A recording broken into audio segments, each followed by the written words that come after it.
Hello बच्चों, कैसे हो आप सब। आई होप आप सब अच्छे होंगे। चलिए मैं आपको कहानी सुनाती हूँ। ये कहानी है मधुमक्खी और शेर की कहानी। एक समय की बात है, एक जंगल में शक्तिशाली शेर रहता था। शेर की गुफा के पास ही मधुमक्खी का छत्ता था। मधुमक्खियाँ अक्सर शेर की गुफा के पास चली जाती थी और फूलों का रस लेकर वापस अपने छत्ते में आ जाती थी। शेर को मधुमक्खियों का इस प्रकार अपनी गुफा के पास आना पसंद नहीं था। एक दिन मधुमक्खियों की रानी शेर की गुफा के पास आ गई। मधुमक्खियों की रानी आकार में साधारण मधुमक्खियों से थोड़ी सी बड़ी थी।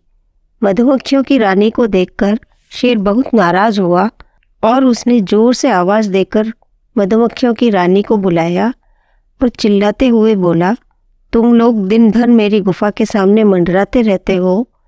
अब अगर तुम या कोई भी मधुमक्खी मुझे दोबारा दिखे तो मैं तुम्हें मार डालूंगा। शेर की बात सुनकर मधुमक्खियों की रानी बोली, शेर महाराज, मैं मधुमक्खियों की रानी हूँ। हम तो जंगल में फूलों का रस लेने आते हैं और फूलों का रस लेकर शहद बनाते हैं। इन फूलों पर तो सभी का हक है। मधुमक्खियों की रानी की बात सुनकर शेर और नाराज हो गया और बोला, अरे तुम तो एक छत्ते में रहने वाली कुछ मधुमक्खियों की ही रानी हो और मैं इस पूरे जंगल का राजा हूँ।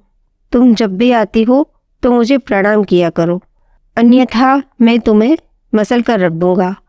शेर की इस तरह की बातें सुनकर मधुमक्खियों की रानी अपने आप को अपमानित महसूस कर रही थी और अपने छत्ते में जाकर दूसरी मधुमक्खियों को उसने यह पूरी बात बतलाई। अपनी रानी की इस बेइज्जती से सभी मधुमक्खियाँ बहुत क्रोधित हुई और अब सभी मधुमक्खियाँ शेर से बदला लेना चाहती थीं। एक दिन जब शेर घूमते हुए मधुमक्खियों के छत्ते के पास से गुजर रहा था, तभी सभी मधुमक्खियाँ शेर को काटने लगी। मधुमक्खियों के इस हमले से शेर दर्द से बुरी तरह से चिल्लाने लगा था, पर मधुमक्खियों ने उसे नहीं छोड़ा। शेर समझ गया था कि मधुमक्खियाँ अपना बदला ले रही है। अब वह किसी भी तरह से अपनी जान बचाना चाहता था। शेर वहाँ से भागता है, परंतु मधुमक्खियों ने उसका पीछा नहीं छोड़ा। शेर भागता भागता एक नदी में कूद जाता है। शेर के नदी में कूदने के बाद ही मधुमक्खियों ने उसका पीछा छोड़ा। इस तरह शेर ने पानी में कूदकर अपनी जान बचाई और मधुमक्खियों के डर से दोबारा अपनी गुफा में नहीं गया। इस कहानी से यह शिक्षा मिलती है कि संगठन में बहुत शक्ति होती है। संगठन की शक्ति से छोटा जीव भी बड़े से बड़े जीव को हरा सकता है। तो बच्चों, आपको ये कहानी कैसी लगी? आपको ये कहानी पसंद आई हो और आप ऐसी अन्य कहानी सुनना चाहते हो तो इस चैनल को सब्सक्राइब करें, लाइक करें, शेयर करें। थैंक यू बच्चों।